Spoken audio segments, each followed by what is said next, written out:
What's going on, everybody? Welcome back to another episode of the Something About Sports podcast. This is your host, Leon Edwards, back with another episode, back for the first time in a really long time. Excited to be bringing another episode to you guys. Excited to be talking some sports again for the first time in a long time. Long story short, life. You guys, life happens. You guys know it. And also taking some time away, getting better, improving, and hopefully bringing you guys something better as well. So let me jump right into this. The first things first, I just want to hop in and kind of chat with you guys about the podcast, what it'll look like going forward and things like that. So I want to change it up a little bit. I think even when I was putting out podcasts consistently, there was still some kind of missing piece where there was no rhyme or reason. It was just kind of, I'd preview games, I'd recap games, I sprinkle things in here and there, but one week you could get 3 episodes, one week you could get 1. There wasn't really a lot of rhyme or reason to it. So I want to kind of help myself in that too, take a little step back. What we're going to do here is every Tuesday, you guys can look for an episode from me. And then, of course, there will be other episodes sprinkled in. There will be other times where I'll bring some content to you guys. But if all else fails, look for an episode every Tuesday. And I'll be focusing now on just my local teams. A lot of the focus of the podcast has been that. But instead of kind of splitting it up into the 0.5 episodes and kind of making special editions, that's just what this podcast is going to be. We're going to talk Chiefs. We're going to talk KU. We're going to talk the Royals. We're going to talk anything else local Kansas City area that jumps out to me that I decide I want to bring to you guys. And then I'll also sprinkle in other things. I won't go away from it. You guys know me. You know how much I love sports. And especially once I get into this, get back into recording consistently. You guys know I want to talk about the NBA. I want to talk about some other NFL teams, some other things that are going on in the college ranks. I follow, just about any and everything. And you guys that know me know that. So that's where this was born from in the first place. I'll get back around to it, but I want to get some order here as well. So that's kind of what we'll do with having our set day. We'll get you guys at least one a week. This one will be kind of a little bit of a special edition. That was really just because I wanted to get that Kansas-Kentucky game out of the way first. I had a feeling that was going to be a really good game.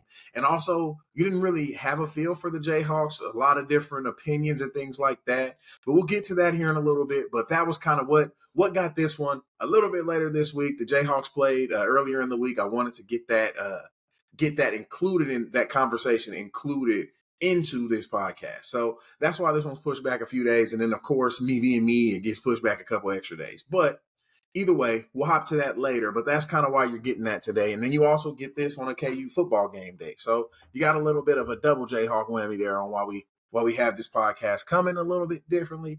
But you guys can look for one coming right back around in a few days. So there's that as well. So with this change, I'll always want to bring you guys an audio podcast, which it has always been, but I'll also try to incorporate videos every time now too. You guys see the new setup. I hope you like what this looks like. It's going to have a couple different feels to it, switch it up and things like that. So I will have the visuals coming. I will be a little bit more committed to the visuals, making the visuals look better and things like that as well. And then be looking for a new written piece on every Friday. So this Friday coming up, you guys can expect the piece. That'll be the 24th, Black Friday. So the day after Thanksgiving. I don't know how many people will be checking for a sports piece, but I will put one out. So be checking for that as well.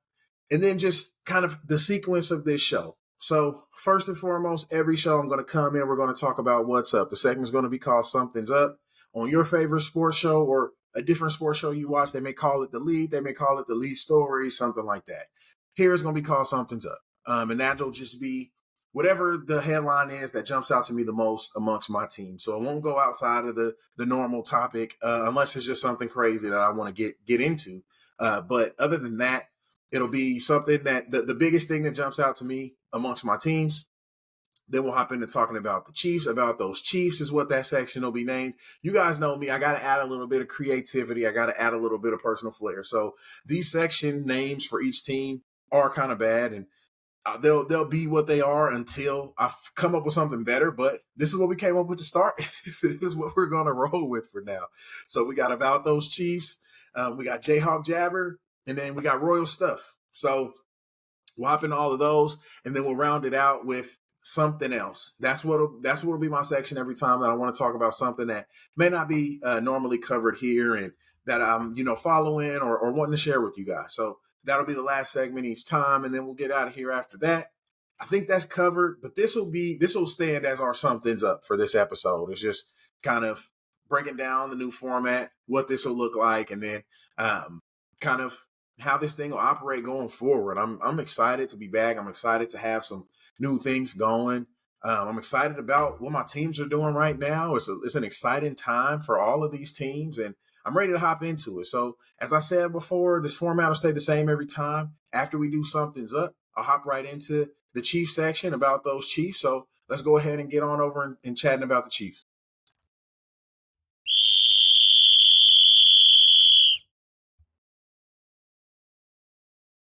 All right, so let's get right to it.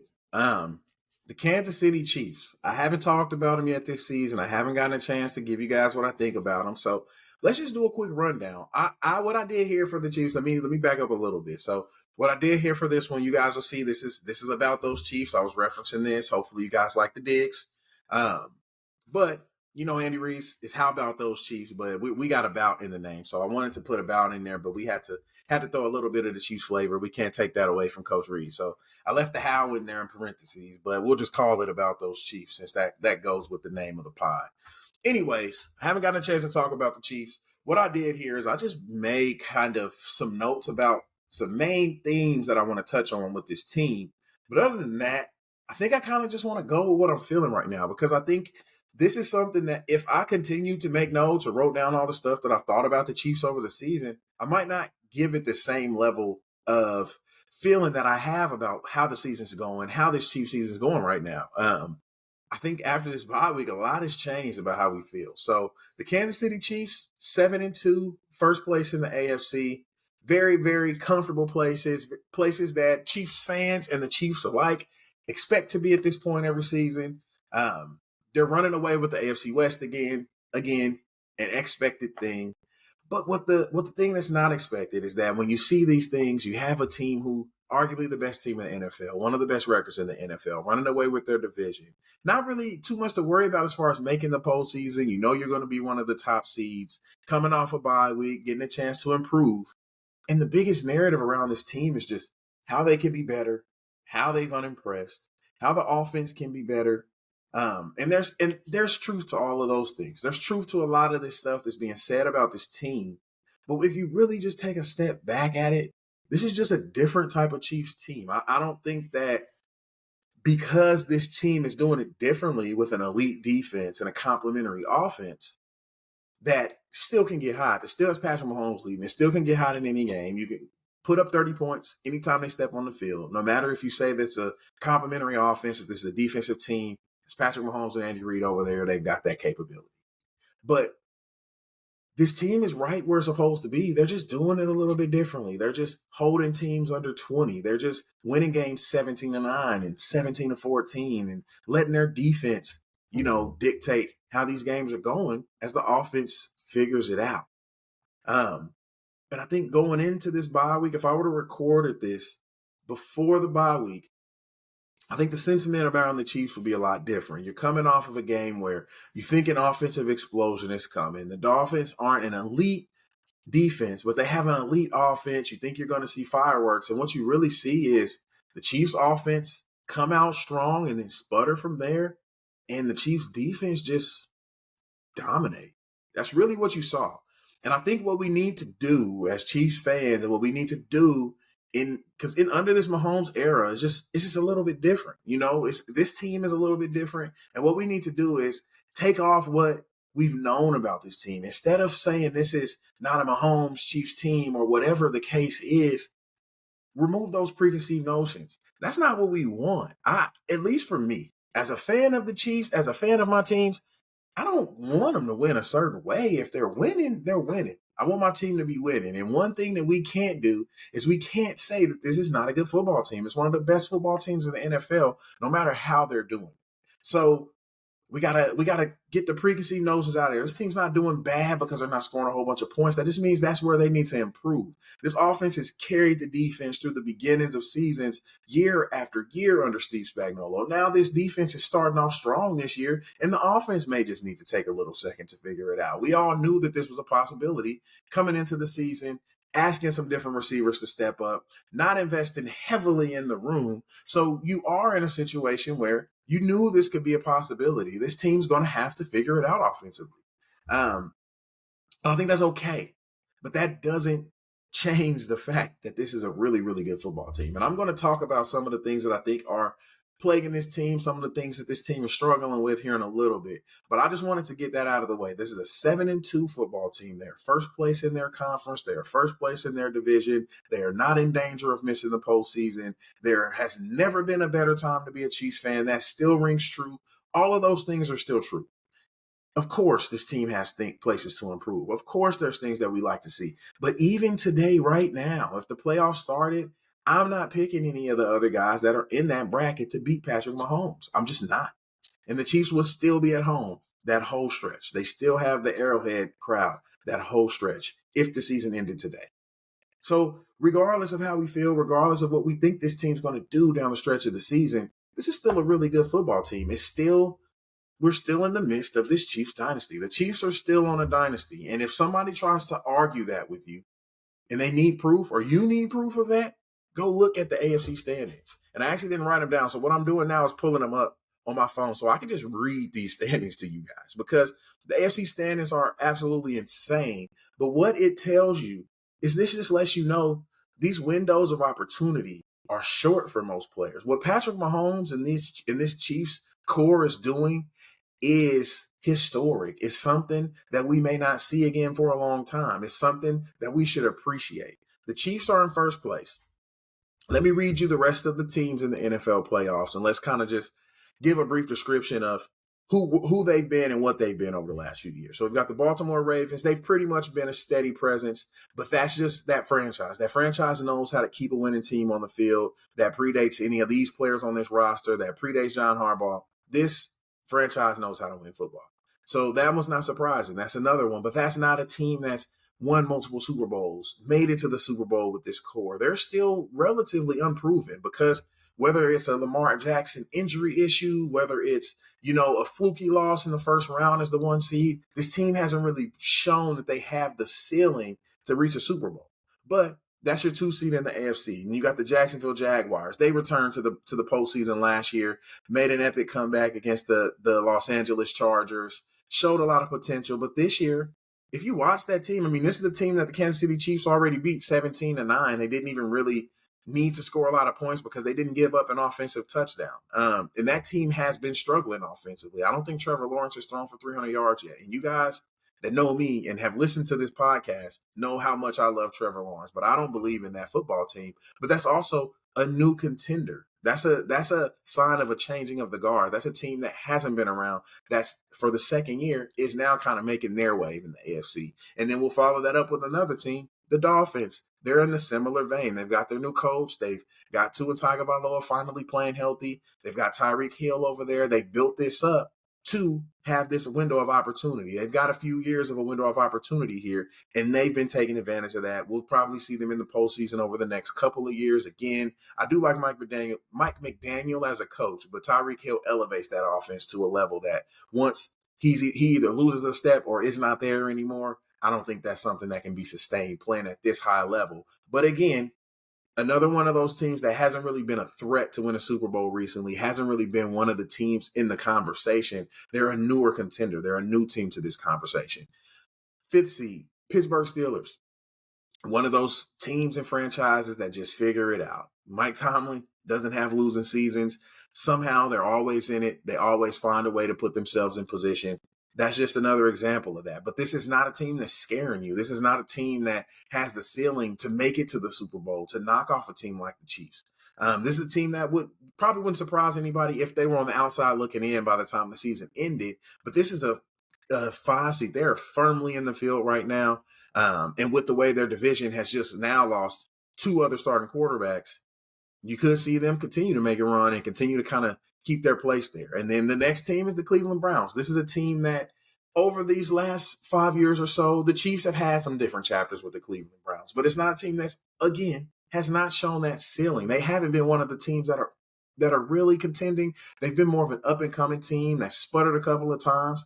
And now you're looking at almost a new core. This is a team that's winning defensively after with the Baker Mayfield teams and the Nick Chubbs and Kareem Hunt teams and those teams of old that the Chiefs have played in the postseason. Those teams were much more offensive, control the ball, play sound defense. This is an elite defense. This is a team that can beat you with their defense. They can score touchdowns defensively. They can sack the quarterback an insane amount of times because they have, to me, the best player the best defensive player in the NFL this season in Myles Garrett. Or Max Crosby's also making a case for that. Those are my top two, but I think Myles Garrett might edge him a little bit. Anyways, that's another team, though. That's not a traditional contender. That's not a team that we would have came into this season being nervous about, being worried about coming to Arrowhead and knocking the Chiefs off in the postseason. And then you look at the Houston Texans. The Houston Texans, up-and-coming team. I absolutely love C.J. Stroud. I've talked about him on here. You guys go back and listen to some of those draft shows. I love C.J. Stroud. I think he was the number one guy in this class. I've mentioned it on Twitter. I've told friends for the last couple of years, that was the guy. And now he's coming into the NFL, and he's showing that. I mean, he's showing it right off the bat. But this is another sign of a changing of the guard. This is a new team. This is a team that people expected to be right back in the top, picking in the top 5 again. But they found their quarterback. Their defensive coach is starting to elevate that side of the football while finding their quarterback. And now they're playing really good complementary football. And they're winning some really good games. They've already beat the Pittsburgh Steelers. They've already beat the Cincinnati Bengals now. I mean, they've played some really, really tough games, some tough teams, and won some good games. They've gained the respect of a lot of fans around the league and a lot of teams around the league. So this is, another up-and-coming team, not a team that anybody would have been worried about coming into the season. But that's the final seed in the AFC right now. And you didn't hear teams like the Bengals. The Bengals are sitting at the 10 seed and just lost Joe Burrow for the season. You didn't hear teams like the Buffalo Bills. The Buffalo Bills are sitting at 5-5 and are on a horrible losing streak and just lost the game in almost unforgivable fashion that got their offensive coordinator fired. The Los Angeles Chargers, everybody's favorite offseason pick every year, 4-5, 12 seed in the AFC, sitting behind the Indianapolis Colts and the Raiders. That also goes for the Bengals and Bills. The Colts and the Raiders are technically the next teams outside of the playoffs ahead of the Cincinnati Bengals and the Buffalo Bills and the Los Angeles Chargers and the New York Jets, another team that was a really, really popular pick. They also lost Aaron Rodgers in the first game of the season. The Denver Broncos under Sean Payton have shown signs of life recently. Wouldn't be surprised to see them make a run down the stretch, but not a team that makes you completely scared. The Chiefs had a fluky loss to them. They do that every year. That team doesn't scare you. The Tennessee Titans have been a team that's been in it. The Chiefs have played them in an AFC Championship game. They've changed their quarterback. They're pretty much, changing their entire guard now and going through their rebuild, getting their rebuild started. And then the New England Patriots, last place in the AFC. You look at this and you hear that, and there's no way you can't call this Kansas City Chiefs team a dynasty. All of these teams that they've seen come and go. We're in the changing of the guard now. We're going to start seeing this. Lamar Jackson just got paid. That organization knows how to win. The Ravens will be here every year. But the Jaguars and the Dolphins and the Steelers and the Browns with Deshaun Watson, if he comes back healthy and is somehow able to knock off the rust in that defense that they have. But then you got the Texans. Then you got the Colts with Anthony Richardson, who also went out for the season but looked really, really good. And they look like a competently coached offense, even with Gardner Minshew. That's a team that's on the rise as well. These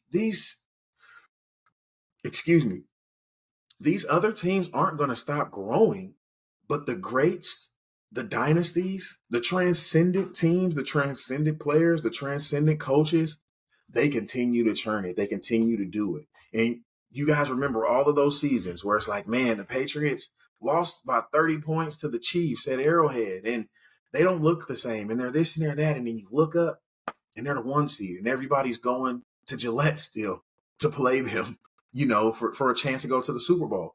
And that is what this is. We're going to get bored with this sometimes. They can't score 40 every time. The Chiefs can't blow everybody out. They're going to get everyone's best shot. Everybody's playing their Super Bowl when they play against the Chiefs.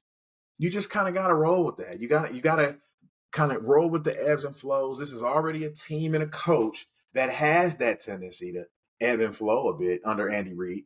You just kind of got to roll with it. But I think the biggest thing for me is just look at the AFC standings. And if you needed any other proof that the Chiefs are still a dynasty, that this thing is still rolling, that's the only proof you need right there. Not one other team that I think anybody would have picked over the Chiefs to make it to the Super Bowl in the AFC. Maybe the Ravens. I think the Ravens, there could have been some people that picked the Ravens, maybe a few people that picked the Browns. But your majorities, Bills, Bengals, Jets, Chargers, those guys are sitting at the bottom of the conference.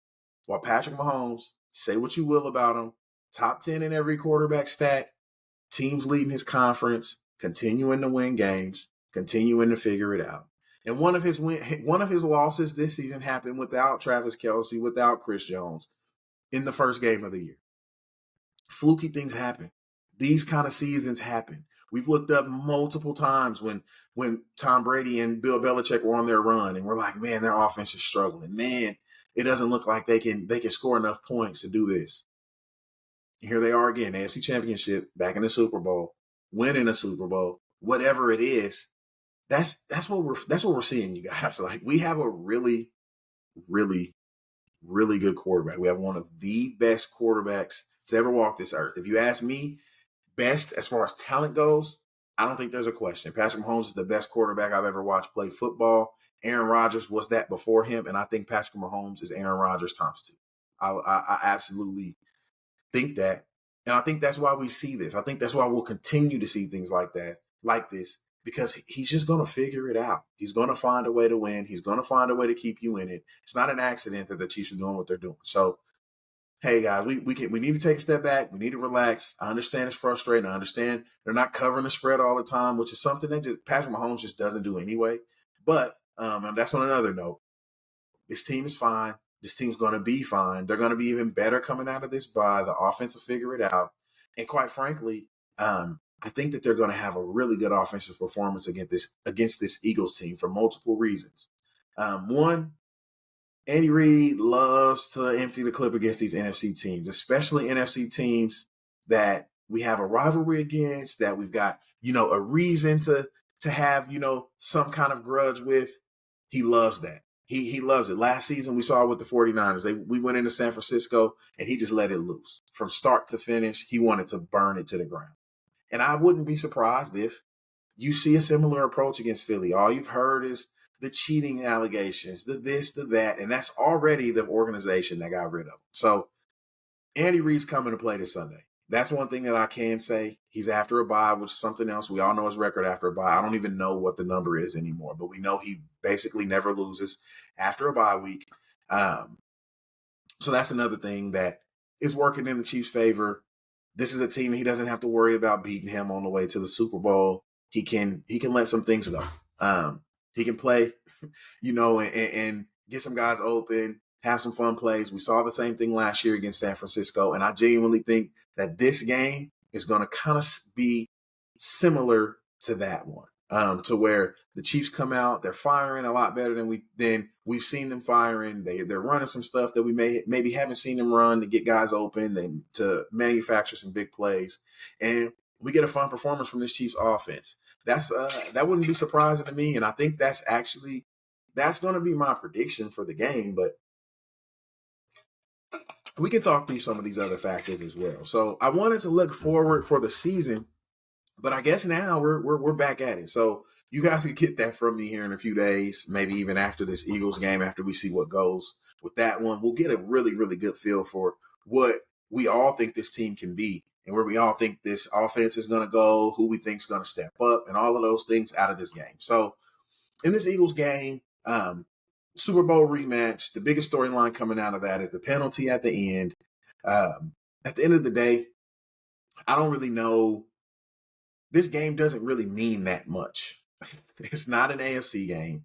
Other than bragging rights, other than these fan bases that have pretty much been been intertwined now ever since Andy Reid came here, and then Doug Peterson went there, and he won the Super Bowl before Reid, and it's been this whole. There's been kind of a connection between these fan bases, between these teams, ever since that Andy Reid thing happened, and then he even brought players here. All of those things. There's just always been that connection, and so other than that, though, I mean that all of those things, the Andy Reid connection, the Travis Kelce connection, the Taylor Swift, which I won't dwell on because you can go hear that anywhere else. All of those things that they're going to make you think this game is important, but on the field, I mean, you really don't have a chance to see this team again until the Super Bowl. I mean, this is not a team that is a priority of the Chiefs.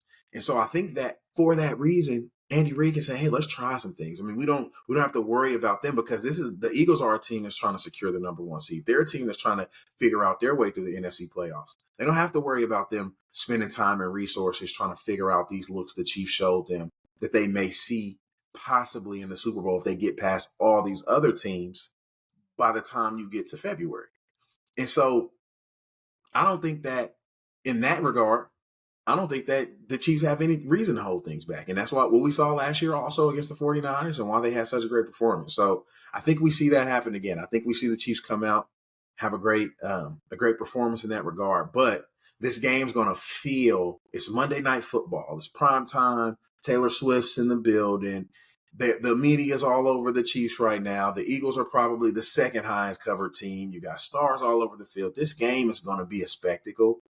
But guys, just put this in perspective. Like, even win or lose, this game really doesn't mean very much at all, other than Eagles fans having bragging rights, which Super Bowl guys. I mean, it's not that hard. They got to go win that Super Bowl still before they really have those. So, yeah, I think that we see, but I think for those reasons, I think we see this team loose. I think we see this team having fun. I think we see this team trying some things that we haven't seen before coming out of the bye week. I think we see them have a good performance. And then, of course, I mean, I'd be remiss if I didn't talk about this defense. So I wanted to I have a note here to hit on the Philadelphia secondary, but their secondary has taken a step back this year. Though they got the name still, and then they went and got Kevin Byard. The secondary is fine. They've got talented players, but they're not playing great as a unit. They're getting torched a lot. So I can see Patrick Mahomes having a game. I can see them figuring out ways to beat this secondary as they did in the Super Bowl. They did find ways to beat the secondary. They had 2 walk-in touchdowns off the same play. So that's something that, you still could see the Chiefs scheme up some fun stuff, scheme up some stuff because the front of this defense, their front 7, probably the best in football. One of the most formidable we've seen in a long time. That back end is where you can beat this team. So I want to get into talking about the defense, both on the season and in this game, but I did want to touch on that. The front 7 for the Eagles is where the Eagles win defensively. The Chiefs' offensive line has had its struggles recently. That'll be a matchup to watch for sure. I didn't know too much about that, but there's been a lot of talk about Donovan Smith, Juwan Taylor, everything else. I think the interior is struggling a little bit more than they have recently too, and that could just be adding these new tackles and maybe not having a good feel for one another yet, or could be guys aging a little bit. In the case of Joe Tooney, could just be guys having some growing pains. I mean, we talk about a guy like Creed Humphrey stepping on the field from his first snap ever and just being an absolute elite player at his position. Not just good, not just great, but like top 2 and probably top 1 even in one of those seasons. So that's understandable. Every season's not going to be like that, especially in the NFL, especially for a team like the Chiefs where everybody's trying to figure out whatever ways they can to beat you. So that's something that I'll be watching. I'll be watching how our receivers and our pass catchers can exploit their secondary, their linebackers in coverage. That's probably their weak spot. And then I'll be watching how our offensive line holds up against their defensive line. So offensively, those are a couple other things that I'll be looking at. This Chiefs defense, though, I got to talk about them. First and foremost, because of what happened the last time they played this Eagles team. If you don't think the guys like L'Jarius Sneed and Chris Jones and Trent McDuffie and Brian Cook and all of these guys that were here last year, Nick Bolton, I don't know if Nick Bolton probably won't be back just yet, but Willie Gay was here. I mean, you've got pretty much the whole defense back. Joshua Williams, Jalen Watson, all of those guys. I could keep naming names. All of these guys that were here for the Super Bowl. they gave up a whale of a performance to this Eagles offense. So I think, number one, with how they're playing and the confidence they're playing with and what they know they're capable of this season, they're going to come out firing. They're going to come out ready. And I think that's the biggest thing I'm most excited about, is just to see how they respond to this last time they played against the Philadelphia Eagles. I think that's the thing that excites me the most, the thing that I'll be watching the most. But super excited. But let's just talk about this defense, every level. So we know Chris Jones missed his game. Whatever's going on with that saga, I'll speak on it briefly. I think that this offseason and what transpired with the Chiefs not being able to get a deal done with Chris Jones, I think that sealed his fate on not being here. And I hate to say that because I love Chris Jones, watching him blossom over these last few years and legitimately being one of the best defensive players in all of football has been one of the most fun things I've been able to do as a Chiefs fan. We just don't get that many guys that we get to watch grow into truly elite level players. We just don't get it that much. And so to watch him from a draft pick all the way to being who he became, that's fun for Chiefs fans. But I think that at some point, the Chiefs are going to find a line that they're not going to cross, and Chris Jones' team is going to have a line that they're not going to go under. And they couldn't find that agreement before the season. We're at a point now where Chris Jones isn't as dominant as he was last year right now. So I don't know how motivated the Chiefs are to get the deal done in season. And I think by the time he gets back around to the open market, you're going to have teams, again, probably driving that price up that are willing to go ahead and poach him away. So I will speak on that. That all of that could change. Circumstances could change, whatever. I want Chris Jones to be a Chief. I want him to be here for the rest of his career. I've enjoyed watching him grow into who he's become. At the same time, if I had to predict it, with how everything's gone over these last few months, I just don't know if that's what's in the cards right now. Anyway, in that being said, Chris Jones is not playing at an elite level. He's playing at an elite level. He's Chris Jones. Let me correct that. He's Chris Jones. He's playing at an elite level. He's not playing at a top 5 defensive player in the NFL level right now. He's a little banged up. He came in. He didn't have training camp. He's got to get his feet under him. He came into a defense that was playing at a level that's so much farther above last year that he's got to match that level as well. I mean, you talk about guys like Turk Ward, you talk about guys like George Karlaftis that are just out there winning and having fun and making this defense fun.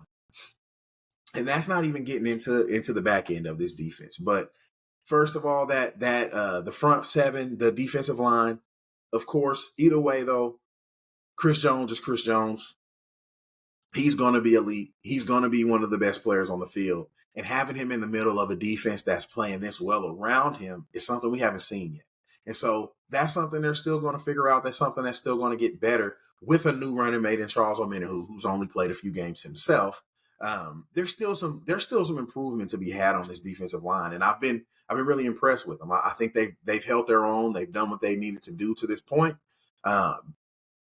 They've improved tremendously against the run. They've improved tremendously in pass coverage on the interior. In pass rush on the interior. I'm sorry, but this defensive line's playing great. You back it up to the linebackers. You lose Nick Bolton with a broken wrist, and you don't really miss a beat because you went out and signed Drew Tranquill off the bargain bin, and he's been probably your best free agent signing of this offseason.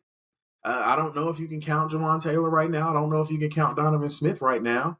Drew Tranquill's probably been your best free agent offseason signing.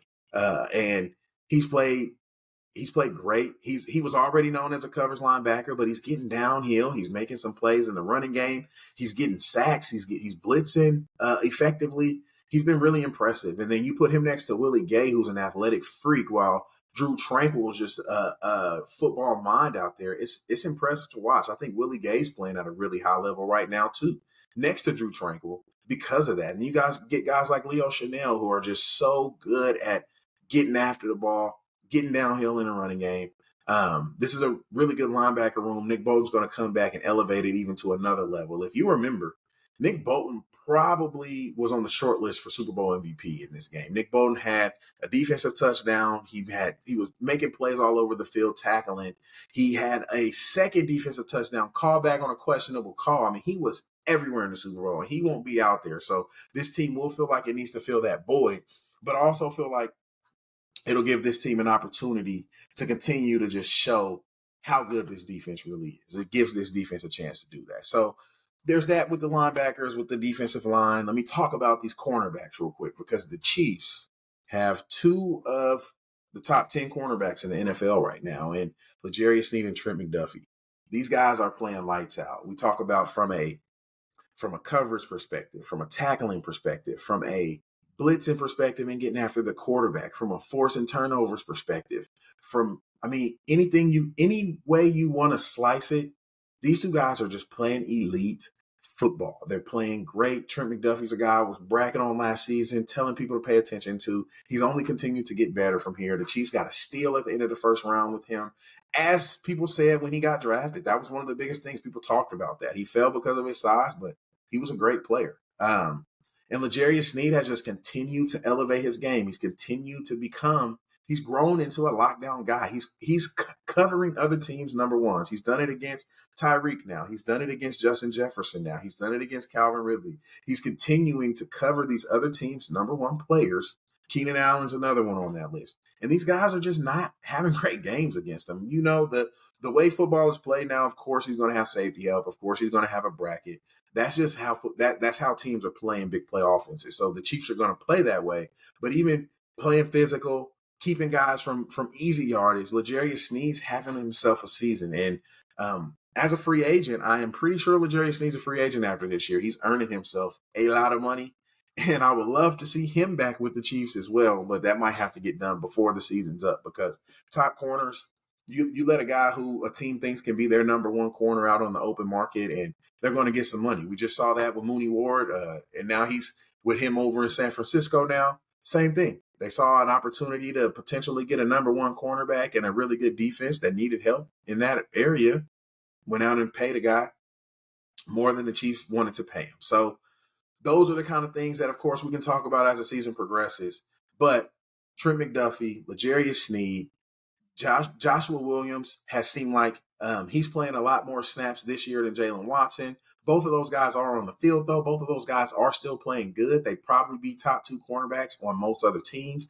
And then the safeties, which is another thing that last year I think I talked about quite a bit with Brian Cook and Justin Reed, and just how good Brian Cook came on as a rookie and his talent level being able to continue to elevate. And we've seen it this year. He's playing great football. Justin Reed's playing a lot better. He's getting downhill, making a lot more tackles before plays are able to get out of hand. He's still not the greatest coverage guy. He's still not a guy who's just going to make a whole bunch of plays on the back end like a Tyrann Mathieu.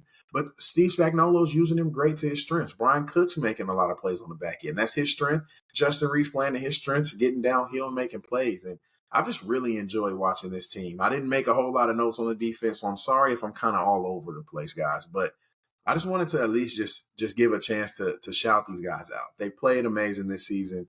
They've continued to shut down good offenses. They've continued to prove they're a really good defense. And I think that continues as the season goes on. And you look at the schedule.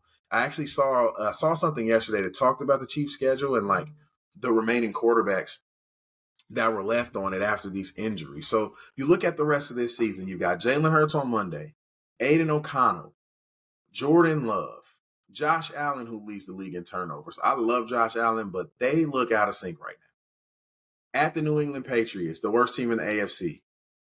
Aiden O'Connell and Mac Jones probably won't be their quarterback next year, may not be their quarterback next week. Aiden O'Connell, again, Jake Browning with Joe Burrow's injury. And then you got at Justin Herbert in the last week in a game that probably won't matter for the Chiefs after playing that remaining schedule. This defense is going to have a chance to really, really boost their stats. I think with a schedule like this, you're probably looking at a team that can compete to be the number one statistical defense in football. So this is going to be fun to watch, guys. Do not neglect it. I know we want to pay attention to see how this offense gets on track. I know we want to see how Mahomes figures out this receiving core, who he finds his trust in, what receiver steps up. I know we all want to see it, and I'm watching just as hard as everybody else. But please, please, please, guys, we've been begging for Mahomes to have a defense. We've been begging for this defense to be good, and it's finally good. Do not ignore it. Pay attention. This is one of the best defenses in all of the NFL, not just the AFC, not the division. This is one of the best defenses in the NFL, and they've got a lot of opportunities to pad that down the stretch of this season. So be sure to pay attention to that as well. And hopefully they don't suffocate these teams to a point where the offense doesn't have to figure it out and doesn't have to see who's going to get going, because you got some matchups in here that you can see this defense completely shutting these guys down. We've seen Jordan Love completely shut down. We've seen Mac Jones completely shut down. Jake Browning looked inept on Monday. He was playing against one of the better defenses in the NFL, but he did not raise my confidence level in what that team can be or what they can do with him. There's a lot of opportunities for this team to suffocate some teams, and the offense may not even play a huge factor in some of those games. So shout out to the Chiefs defense.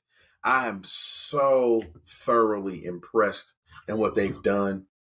What Steve Spagnuolo has done with this team, the way he's mixing up his looks, the way he's mixing up his blitzes, the way he's mixing up the personnel groupings. And I know some of that's the position coaches as well. But Steve Spagnuolo's been like an evil scientist this year with some of these blitzes, with some of the guys who have sacks on this team. If you just look down the list of those guys, I won't pull anything else up. I'm at almost 40 minutes on the Chiefs, so I won't pull anything else up. But if you look at those, some of those who all has sacks on this team, just some of the crazy stuff Spags is dialing up. So I'm excited for it. I do think the Chiefs win. I think the Chiefs win comfortably on Sunday. I think this is just that NFC breakout game for the Chiefs this year. And let's see, though, because I don't know that they score a whole lot of points. I'm thinking they score somewhere in like the 27, 28, 30 range. So probably like a 27, 21. Let's say 27, 21, or 20. So 27, 20. Well, let's go 27, 20. Chiefs win. And we're all excited. We're all talking about how the Chiefs are running away with the AFC and our Super Bowl favorites again on Tuesday after that primetime game. And we'll be talking about that while everybody else is talking about Taylor Swift, unfortunately. But that's all I got for the Chiefs for today. Next up, we'll talk some Jayhawks.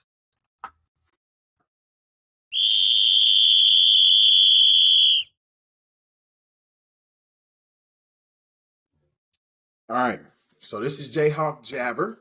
Welcome to the Jayhawk section of the podcast. Hope you like these digs as well. Doing a little something different for the different teams. But I'm looking at this time, and I just talked about the Chiefs for so long, and now we have two other teams to talk about. We got KU football, KU basketball. I'm starting this off with KU football. KU football has earned that from me. I haven't talked about the Jayhawks yet this year at all, and all I asked for last year was progress. All I was asking for was just to continue to get better, continue to progress. That's what we're seeing. That's what we're seeing. So I'm excited. I don't have like any same thing with the Chiefs. I kind of have a few like overarching things that I want to talk about, but I kind of want to let this come from Phil as well. So first off, I just want to say I'm proud of this team sitting at 7-3. You've really lost 3 games that a few things go differently, and you could win all 3 of them. 2 of those games you really shoot yourself in the foot if you think about it. So that's the biggest thing. This team is 7-3 and could have won every single one of their games. They've been in every single one of their games. They've been competitive. They've looked better than the teams they're better than, definitively. They've continued to play to their strengths. Jason Bean has continued to develop, so I can jump right into that. Let me talk about Jalen Daniels. Jalen Daniels, preseason offensive player of the year. Back struggles, almost like deja vu to last year. What we didn't know, what Kansas fans didn't know, was that this staff knows how to develop quarterbacks. And I think we probably should have picked up on that, because not a lot of you remember, but I was recording this podcast way back in the day when Jalen Daniels was a true freshman starting for this team. He was wearing, I think, like number 14 or 17, one of those two. He had a little wiggle about him. I thought he was pretty good, but he was out there getting murdered. He ended up going out for the season with an injury, kind of similar to this. No O-line, no protection, getting put out there to drop back and try to win games for a Jayhawks team that just didn't have the talent level to compete with anybody on their schedule. So we saw that, and we've seen Jalen Daniels progress to what he became last year. Jason Bean, if you look at Jason Bean and his games this year, and you remember when Jason Bean first got to Kansas in that first year when he was the bona fide starter, when they brought him in from North Texas as the bona fide starting guy, it's like night and day. The guy has developed so much under this coaching staff. And then you look at Cole Ballard, who has to step in for Jason Bean. And I don't know how much worse he could have looked. He made a couple of bad decisions. He probably could have let the ball loose a couple of more times. But the guy was formidable. And for a freshman walk-on, first college reps, he helped the offense move the ball up and down the field. So I think that, to me, is the biggest storyline that's not being talked about. The biggest storyline is the Jalen Daniels, Jason Bean. We know all of that. The biggest storyline is Jalen Daniels being lost, not coming back, having the will he won't he for so long. I feel like over the last few weeks, that's kind of gone away even a little bit. But now you've had this talk of, is he transferring? Is he shutting it down, a red shirt? He comes out, he silences that. He'll be back at Kansas next year. This just worked out perfectly. Jason Bean came back for his extra year. He's developed into a starting caliber Big 12 quarterback. He's been one of the best quarterbacks in the Big 12 by every metric. He's been a top 20 quarterback in the nation by a lot of metrics. That is not the same guy from last year. That is not the same guy from 2 years ago. That is not the same guy. This coaching staff is helping develop these guys. And what that should mean for everybody is that we're always going to have a quarterback. As long as we've got Lance and we've got Coach K and we've got that offensive core, we're always going to have one. They know how to play to these guys' strengths. First of all, they know how to find guys that'll fit. Then they know how to play to their strengths, and they know how to maximize that. And they know how to help them improve where they need to improve. Jason Bean looks like a night and day quarterback. That's the biggest storyline for me so far this year. And that's because that's always the scariest thing. When you have a team that has something special going. And we saw this back in 08 with Todd Reesing. We saw this back then. And Todd Reesing taking Kerry Meyer's spot and just kind of taking off from there and carrying it to something special. When you have something special like that and the quarterback is the face of it, you never fully can know if when that quarterback is gone, if the magic leaves. And I think we've seen enough magic with Jason Bean on the field that I think that magic's coming from the guys with the headsets too. That some of that magic's coming from those guys. They're putting the right guys in positions. They're finding the right guys, putting them in positions to succeed. And these guys are flourishing.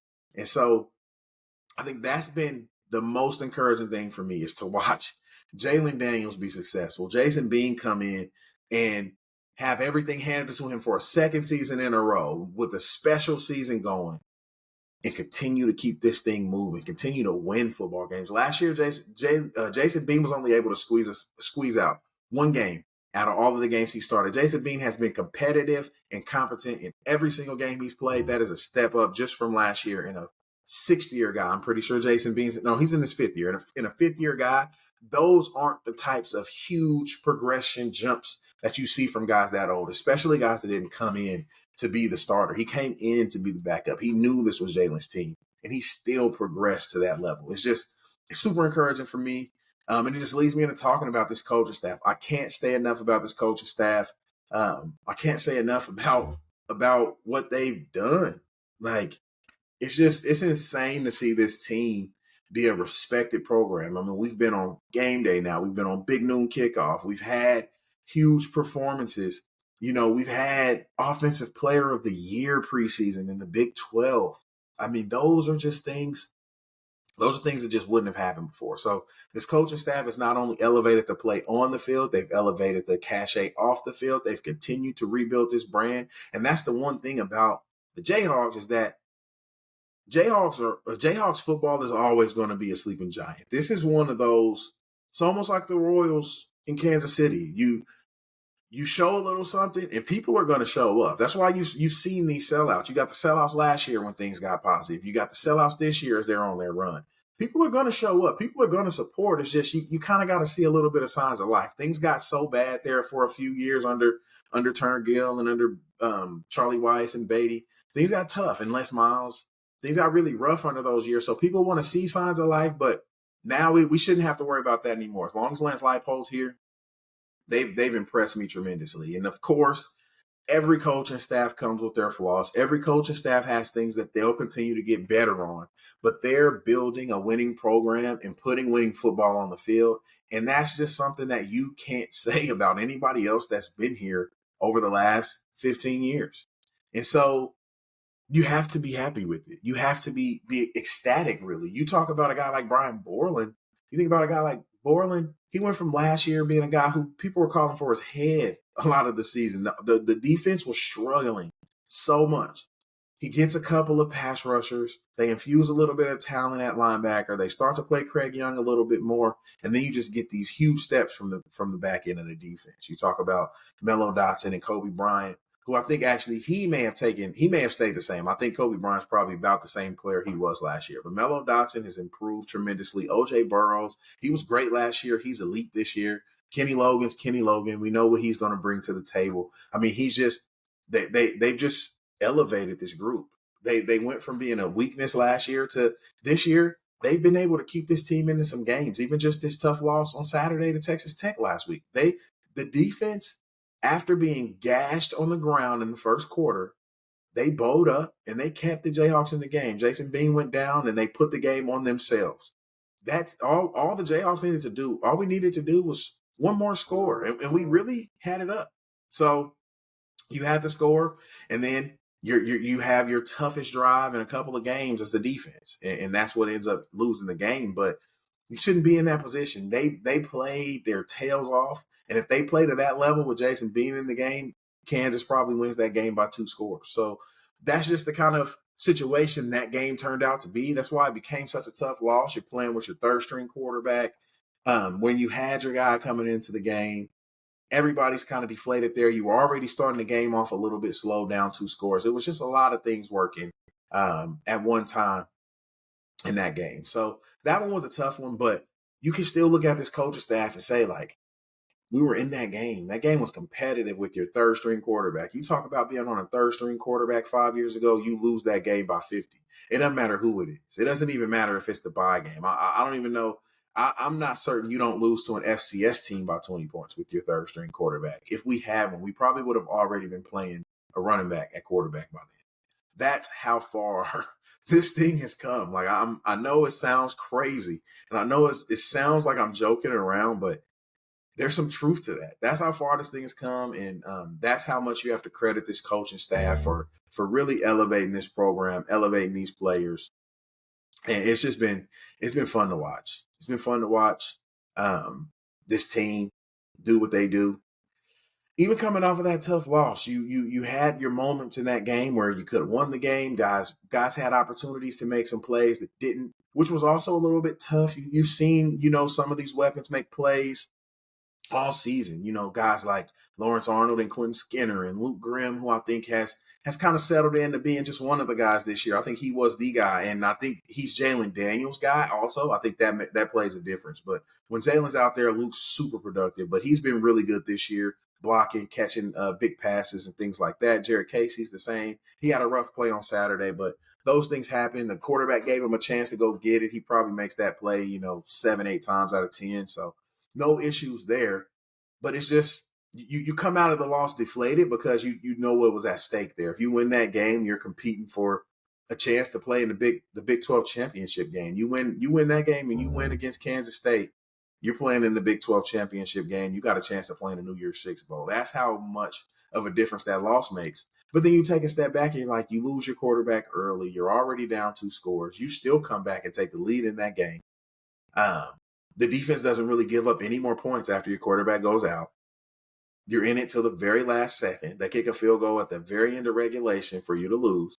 There's just so many factors about that game that it's like you really should have never been there. In reality, if Jason Bean goes down, Cole Ballard throws a pick six on his first drive, and the Jayhawks go down 3 scores, and you just kind of coast from there, nobody's surprised at that either, because that's usually the kind of things that happen with third string college quarterbacks, especially freshman walk-ons. So to see them still compete, to see them still be in that game at the end, you have to kind of even grab that as a silver lining instead of looking at the negative side of the loss. And I was mired in that for 2 days, just like, man, what could have been? And you think about Oklahoma State, you think about Texas Tech, and you're just like, what could have been? This is a fringe top 10 team. If you win one of those games, both of those games, this is a fringe top 10 team that's looking at a conference championship. So it is tough at first, but then you take a step back and you remember what's still at stake, what they still can do. You can still have a special season. You can still break this losing drought against your rival, which I'll come up and talk about here in a sec. But I just wanted to say I'm proud of this team. I'm proud of this program.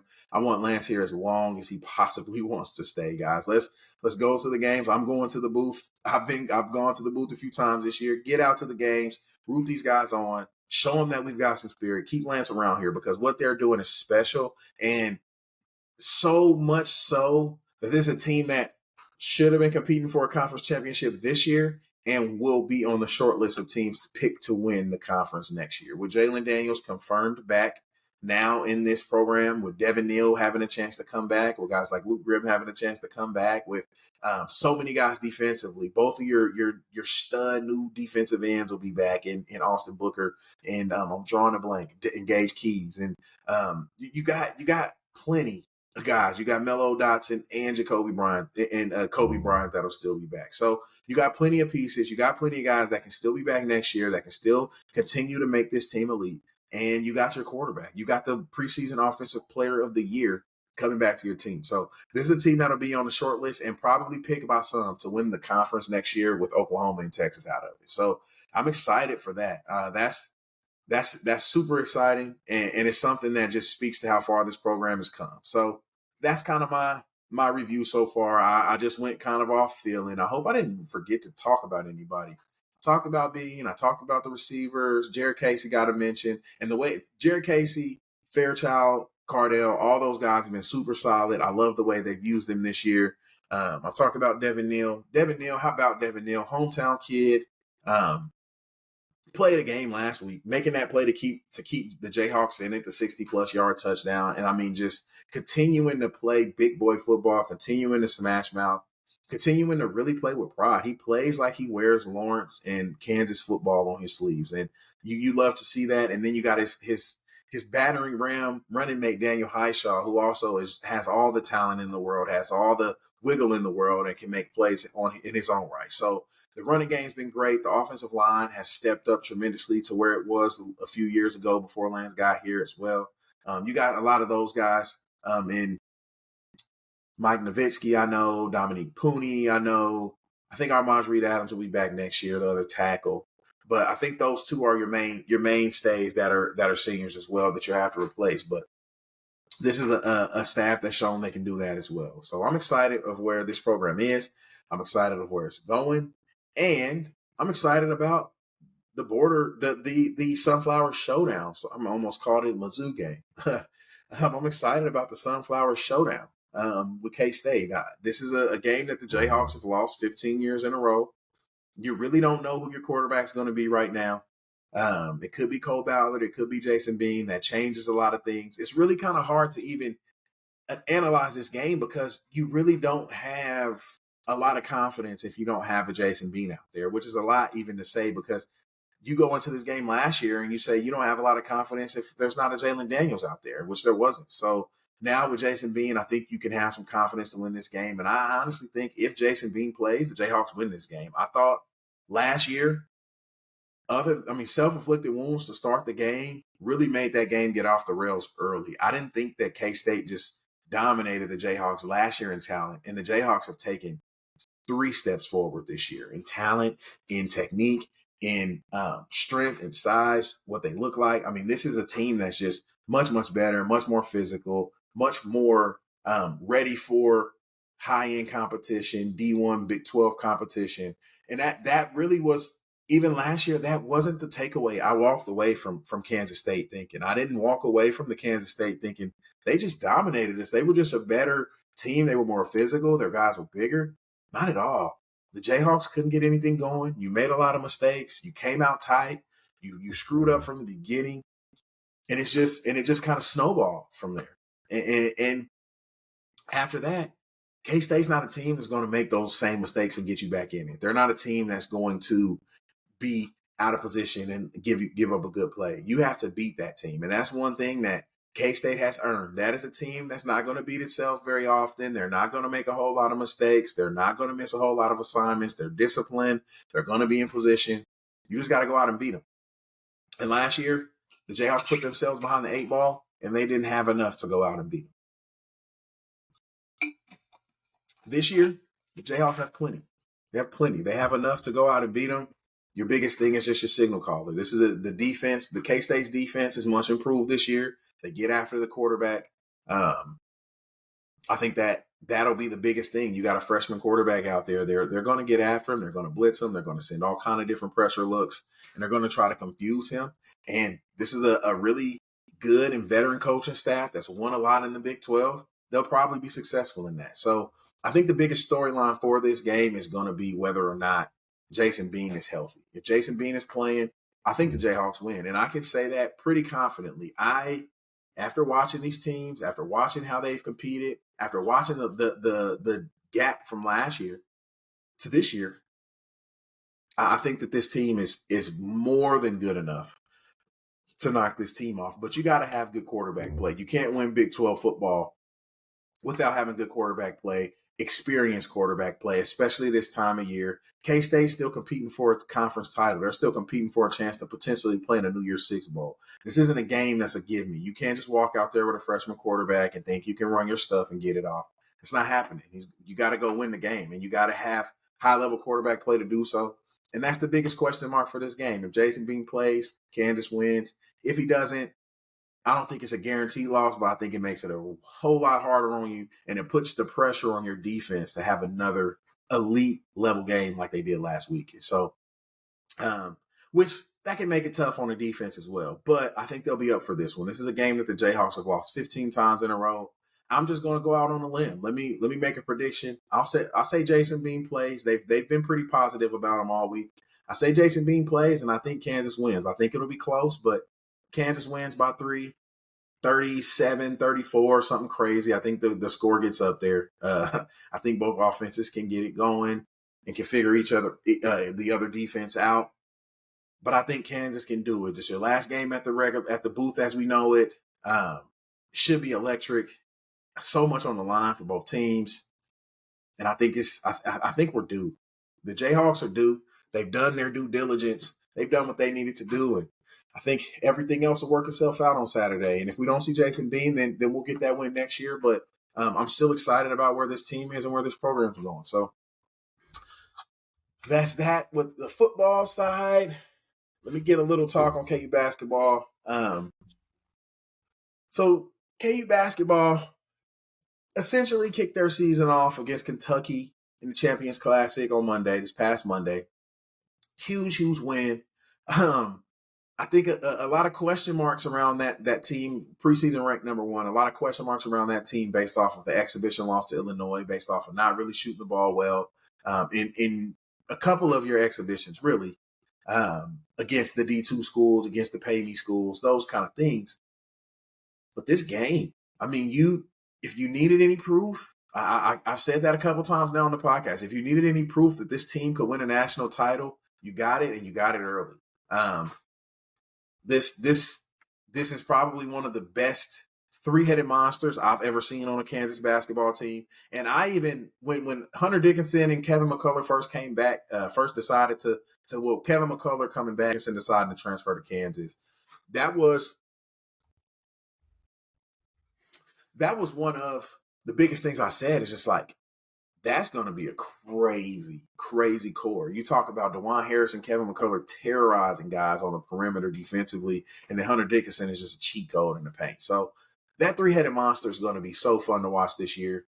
So fun. So you talk about Hunter Dickinson, 27 and 21, just an absolute domination. Of course, there's a lot of talk about Kentucky not having their big guys and all of that, but 27 and 21 isn't something that you just wake up and do because the other team's tallest player is 6'8". That's something that you still have to be really, really good to accomplish. Hunter Dickinson may not get to 27 and 21 against a team whose tallest player is 6'3".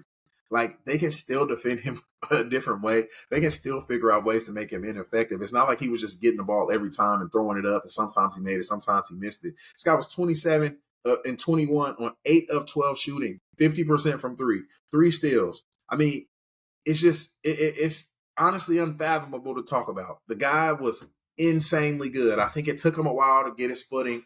The physicality Kentucky was playing with, some of the stuff they let go around the rim also. Some of the entry passes were rough. There was a couple of weird turnovers.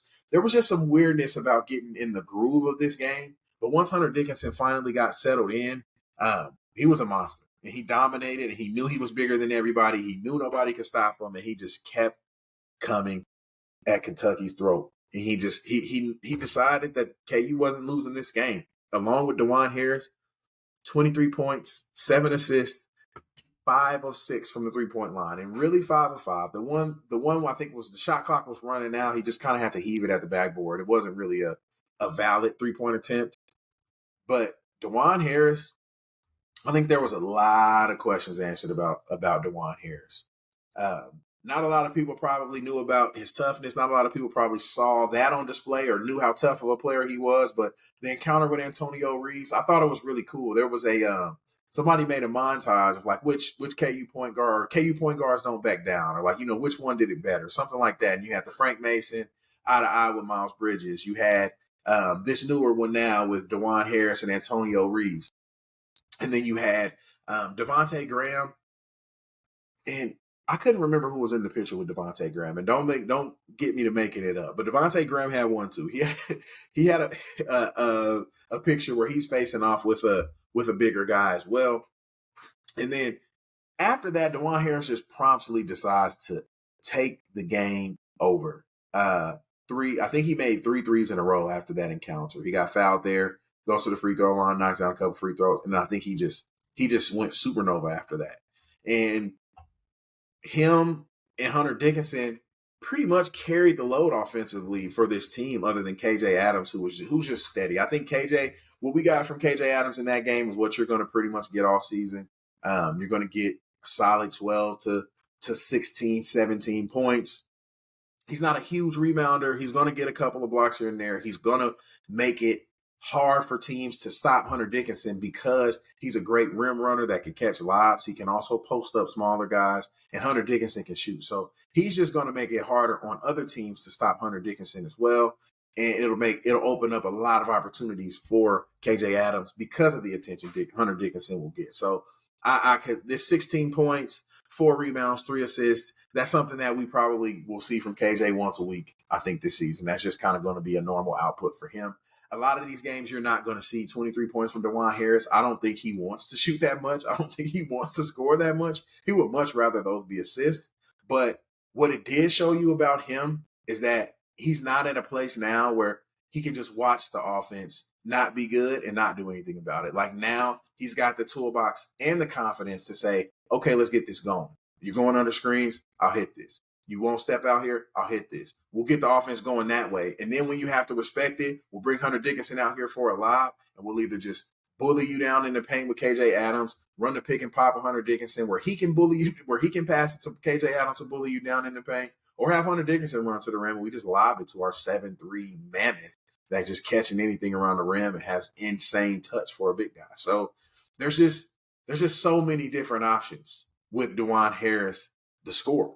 And I don't think that the scorer is the way to describe it, but an aggressive DeJuan Harris offensively, if that's what we'll see in games where guys like Kevin McCullough struggle or Elmarco Jackson struggle from the field. Elmarco Jackson's got a little bit of ways to go offensively as a college player, but Kevin McCullough, I think, was showing signs of serious improvement. And then this game starts off, he misses a couple of shots. He has a couple of bad possessions, and it looks like the offensive confidence just went away. He passed up a couple open looks down the stretch from 3 shots that he would have shot without hesitation in the first few games. So I think he gets back on the right side of this. I think he psyched himself out early in this game. But guess what? I'm saying all of that about Kevin McCullough, and he finished with a triple-double, 12 points, 10 rebounds, 10 assists. He had a block. He had a steal.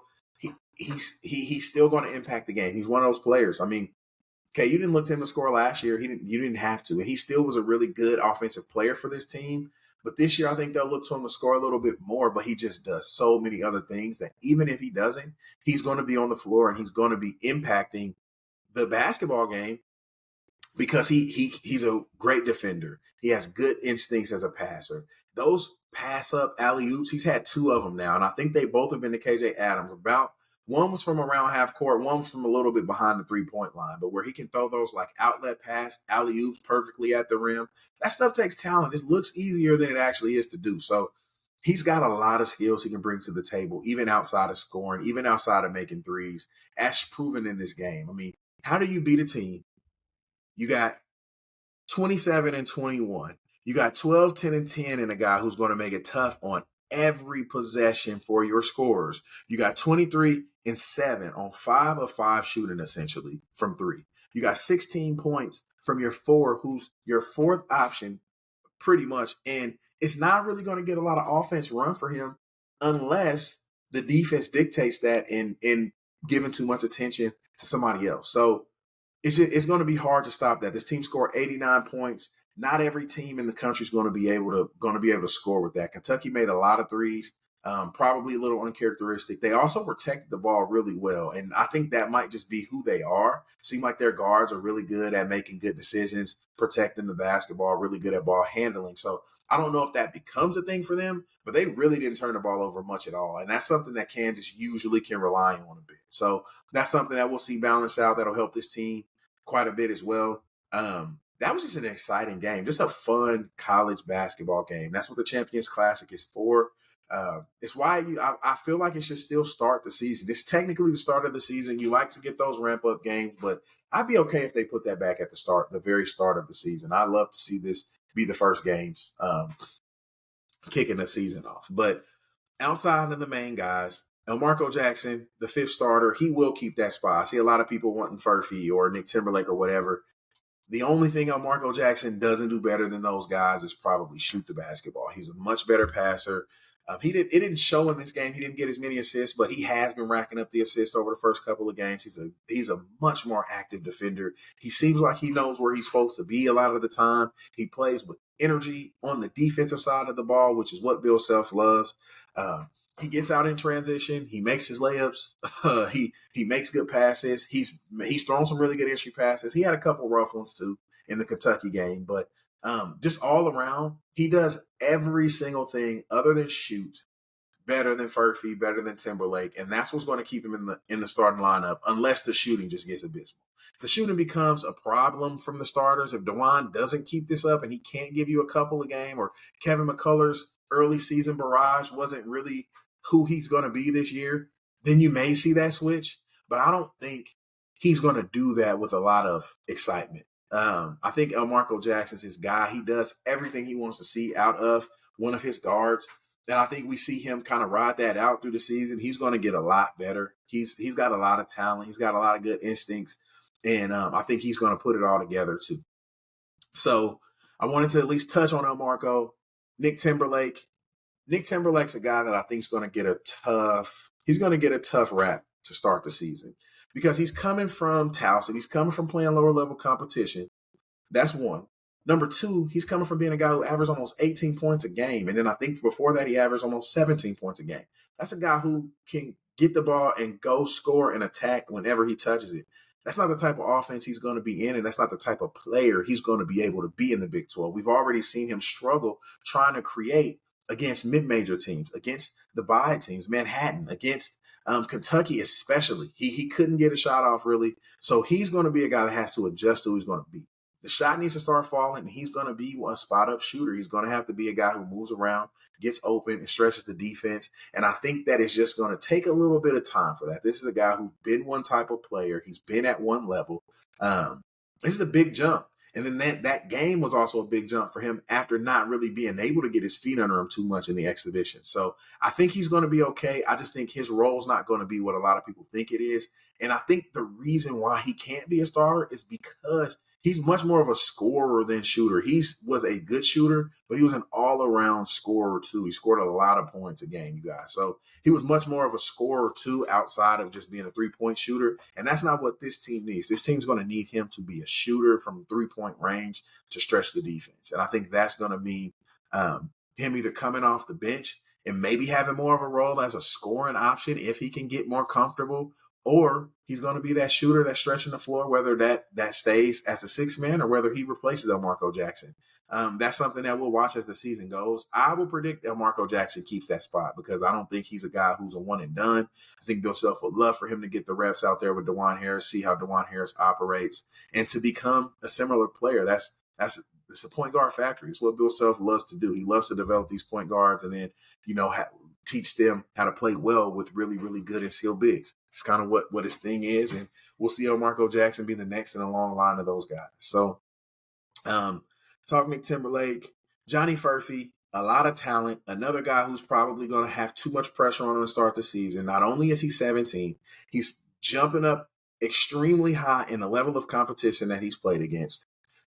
He missed a lot of the offseason workouts and programs because of shin splints. So he's got a lot of things working against him right now. There's a guy who's got a lot of talent, but I don't think he's going to be like a main contributor, big time piece of this team to where he's scoring double digits, to where he's a guy we're talking about winning games. Now, he's in the rotation. He's a core guy for Bill Self.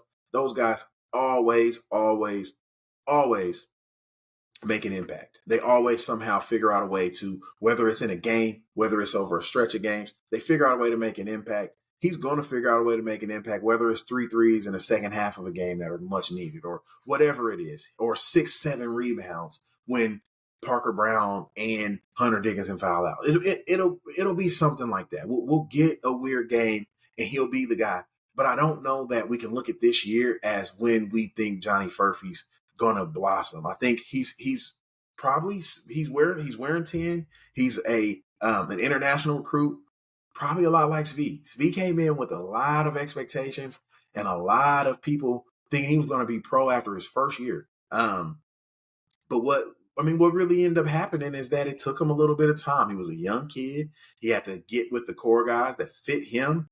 And then he was able to be a big part of a Final Four team. And so whether that's this year, whether that's a couple years down the line, Johnny Furphy will have a big impact on this program. But I don't want people to heap too much of that onto him now, because I don't know that he's ready for that now, not only because of age, but also because of his time that he's missed recently. So we've got to let him get his feet under him, let him figure out how to be a college player as well. But it's good that he's playing. It means he's showing Bill Self something, and it means he's showing him some things that maybe other guys aren't. So it's good to see him out there. It's good to see him make an impact as a 17-year-old. I think that bodes well, not only for his future role on this team and what he can do to impact wins for this team, but this program in general. Guys like Johnny Furphy and Elmarko Jackson, you really can look at them as some building blocks and guys you can see in future years becoming really good players. Who else should I talk about here? Parker Brown, backup center, Mitch Lightfoot Jr. I don't know much else to say about Parker Brown. I didn't love him in this Kentucky game. I thought he looked a lot better in the other games. I don't know if this was the game for him. He's going to have a role on this team, and the thing I hope is that Bill Self lets him shoot the three, and I hope he can make that three. It'll help this team a lot with that second unit being able to stretch the floor. But as long as he's rebounding, as long as he's getting blocks, which he is pretty much every game, he's blocking shots, and he's active, he'll play some minutes. And then last but definitely not least, Jamari McDowell played probably the most impactful 4 minutes for a guy who's only going to play 4 minutes in a game all season. He came in after KJ Adams fouled out, and instead of going to Nick Timberlake, who had been struggling defensively, instead of going to Johnny Furphy, who really young guy, big moment, also kind of struggling, not being able to get as much hands-on coaching over the last few weeks, Bill Self goes to Jamari McDowell in one of those stroke of genius moves. Jamari McDowell comes out.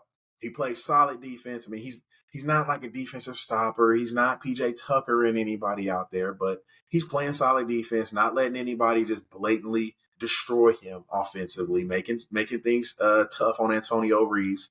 And then he hits 2 super clutch free throws. He happens to get the ball when Kentucky needs to foul. He steps up to the line, hits 2 clutch free throws.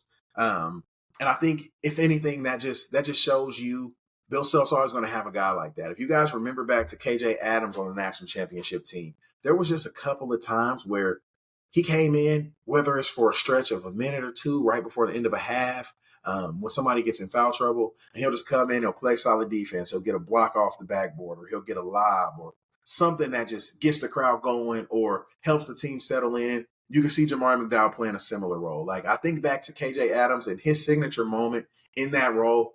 If you guys remember, Miami game in the NCAA tournament is not going well for Kansas in the first half, which is crazy to say now because they blew Miami out in the second half, but it's not going well. Why am I drawing a blank on this guy's name? Former Big 12 guy. He transfers out. He's at Miami.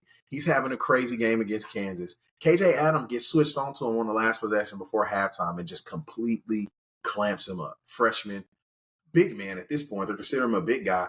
Freshman, big guy comes and clamps this guard up on the last play of the half and essentially just sets the tone for the second half and almost saves Kansas' season with one possession. And back then, when I reviewed that game, I'm almost certain I said KJ Adams saved Kansas' season with that one possession of defense because that guy, he was not able to go into the locker room with that kind of confidence because he just got locked up by their freshman big man one-on-one. So I can see Jamar McDowell having a similar role as looking back and saying, man, he has some big moments. I don't know how much more he'll play. I think if Bill Self wanted him to play more, he would have played him more early.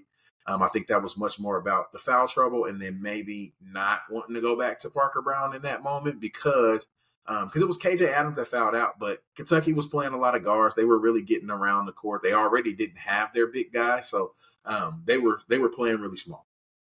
So I think that had something to do with it too. Jamar McDowell's much more of a hybrid guard forward kind of player, so it made sense. And that moment and those free throws are going to be remembered for a long time by Kansas fans in Jamar McDowell's first game. So shout out to him as well. This team, let me just level set on the ceiling of this team. This team has a national championship ceiling. I think it is national championship or bust. It's tough because you just won a championship 2 years ago. So you can't fully say national championship or bust. It's really, really hard to do. But if anybody was going to do it this soon again, it would be Bill Self. And I've said myself on this podcast, Bill Self hasn't had his best coaching moment yet. I think he's still got that ahead of him. And that could be a Final Four this year, a national championship this year. You've got the pieces to do it. There's still a lot of improvement that can be had offensively and defensively, which is encouraging after you win a game like this.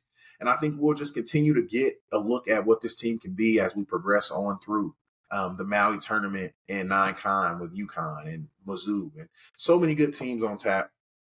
We'll get a really good feel for this team before conference play and what that ceiling truly, truly is and who's going to play a role in them reaching that. So I'm excited. I'll be tuned into Maui, to the Maui Invitational, even the late game while they're playing with the Eagles, with the Chiefs and Eagles game. I'll still be tuned in, but I'm excited about this team, excited about what they can be, what they can do this season. I think they've got as good a chance of anybody to cut down the nets at the end of the year. So that's my Jayhawk jabber for this episode.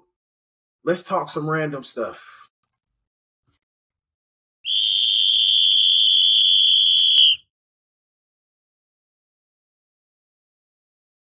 All right. Time for the wrap up. Here. So I'll always end this with something fun, something random, something different, whether it's a different sport, different team, whatever the case. Today, I want to talk about the James Madison Dukes. James Madison, they've put in a waiver. This is the second year in a row now, if I'm not mistaken, to put in a waiver to play postseason football. The NCAA has a rule that when you're transitioning to the FBS and to the NCAA, you have to be disqualified from postseason play for 2 years. And usually that's what makes sense. These teams need a little bit of time to get their footing, figure out what it's going to be like to compete at that level. All of those things make sense. But I think sometimes the NCAA makes this thing a little bit harder than it has to be. This is a team that's filing a waiver. This is 2 years in a row with not just a good football team, a really good ranked football team. This year, a really good undefeated ranked football team. that's not going to be able to play in the postseason. And not only is it the football program, you're talking about the basketball program who just upset Michigan State in one of the season opening games in basketball at Michigan State in East Lansing. They're ranked now, undefeated, and this you can tell this institution is taking this elevation seriously. They have done their part to bring in the talent that they need, to bring in the coaches that they need to build this quickly. They're ready to compete. They've shown it now. What's the reasoning behind that now, other than saying, okay, rules are rules? Of course, rules are rules, but appeals are made, and these kind of processes are literally made because exceptions like these exist. Free James Madison. I want to see the Dukes play postseason football. If you haven't checked them out this season yet, go check them out. I've talked a lot. I had two other points that I wanted to put in here, and I'm not going to put them. I was going to talk about some NBA stuff, but I'll just save that for the next one.